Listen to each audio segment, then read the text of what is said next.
নমস্কার। আমরা আজকে এশিয়া মহাদেশের সবথেকে বৃহৎ যে জুট শিল্প, সেই জুট ইন্ডাস্ট্রির সামনে দাঁড়িয়ে আছি। এটা হচ্ছে হুকুমচাঁদ জুট মিল। আর আমরা পৌঁছে গেছি এখানে হাজিনগরের হুকুমচাঁদ জুট মিলের পরিস্থিতি, হাল হকিকত বোঝার জন্য।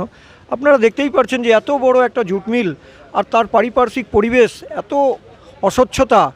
এখানকার প্রশাসন এবং স্থানীয় নেতৃত্বরা এই বিষয়ের ওপর কোনো ভূমিকা পালন করে না। চারিদিকে অস্বচ্ছ একটা ভাবনা, অস্বাস্থ্যকর পরিবেশের মধ্যে দিয়ে এখানকার শ্রমিক শ্রেণী বেঁচে আছে। তো আমরা আর এই বার্তা দিতে চাইছি যে সারা সারা ভারতবর্ষের মধ্যে, সারা পৃথিবীর মধ্যে যে জুট ইন্ডাস্ট্রি আর এইখানে অবস্থিত, আর সেইখানে দাঁড়িয়ে এত অস্বচ্ছ পরিবেশের মধ্যে দিয়ে শ্রমিকরা বসবাস করে, আর সেটা আপনারা আর ভালো করে আমাদের সামনে দেখতে পাচ্ছেন। আমি আমাদের যে ক্যামেরা পার্সন আছে তাদেরকে বলতে চাইছি একটু এখানকার পারিপার্শ্বিক পরিবেশ পরিস্থিতি এবং অস্বচ্ছতার বিষয়ে সম্পূর্ণরূপে জানকারি দেওয়ার জন্য। এখানকার মানুষরা খুব বেশি ভালো নেই। পশ্চিমবঙ্গের শ্রমিক শ্রেণী যে অবহেলিত, বঞ্চিত, আর তা এশিয়া মহাদেশের সবথেকে বড় যে চট শিল্প, আর সেই শিল্পের কারখানার সামনে আসলে আর এটা পরিষ্কার বোঝা যাচ্ছে যে পশ্চিমবঙ্গের শিল্পের অবস্থা এবং শিল্পের সাথে জড়িত যে শ্রমিক শ্রেণী আছে তাদের অবস্থা কতটা করুণ এবং দুর্দশায় রয়েছে, আর সেটা পরিষ্কার বোঝা যাচ্ছে। দাদা, এই এত বড় জুট মিলের পাশে আপনার ব্যবসা, তো আপনার কি মনে হচ্ছে যে এখানকার পরিস্থিতি অনুযায়ী ব্যবসা ঠিকঠাক আছে?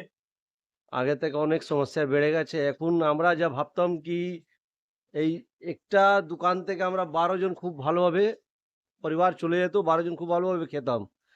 এখন প্রত্যেক লোককে কিছু না কিছু করতে হচ্ছে। তো তাহলে আপনার মতে মনে হচ্ছে যে বিগত দিনের থেকে ব্যবসা বাণিজ্য কমেছে? অনেক আগে যখন মিল ছুটি হতো, তাকে দোকান পুরো ভর্তি থাকতো কাস্টমার থেকে। এখন লোকজন গুনে আসছো কি মানে এ আসবে, ও আসবে। মানে আগে একটা লোক ৪ খানা মেশিন চালাতো, এখন একটা লোক ৮ খানা মেশিন চালাচ্ছে। তার মানেটা হচ্ছে কি একটা লোক তো এমনি বেরোজগার হয়ে গেল। লোক মেশিনের সংখ্যা বেড়ে যাচ্ছে, লোকের সংখ্যা কমে যাচ্ছে। কর্মচারী তার মানে সংকোচ হয়েছে, তাই তো? অনেক, অনেক কমে গেছে। এখন ম্যান পাওয়ার অনেক কমে গেছে। এখন সব অটো মেশিন আছে। এখন অটো মেশিন দিয়ে কাজ হচ্ছে। আচ্ছা, এখানকার যে জুট মিলের পারিপার্শ্বিক যে পরিবেশ খুব হ্যাঁ, নোংরা।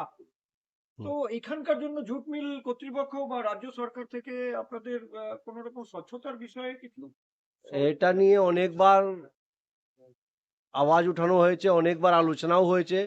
লেকিন এই ২-৪ দিন ঠিক থাকে, তারপরে ওই সেম কেস। স্বাস্থ্য ব্যবস্থা নিয়ে এখানকার মানুষের কি? স্বাস্থ্যর কোনো এখানে সুবিধা নেই। আগে একটা ওয়েলফেয়ার ছিল, ক্রিচ ছিল। লেকিন এখন ওটাও বন্ধ হয়ে গেছে। ওইখানে লো লেবার থাকে। রাজ্য সরকার কি স্কুল তো তাহলে শেষ হয়ে গেছে, স্কুল নেই। রাজ্য সরকার কি তাহলে শ্রমিকদের উপর তাকাচ্ছে না? রাজ্য সরকারের চাইছে কি এখান থেকে এইসব অস্থায়ী লোকটা পালিয়ে যায়।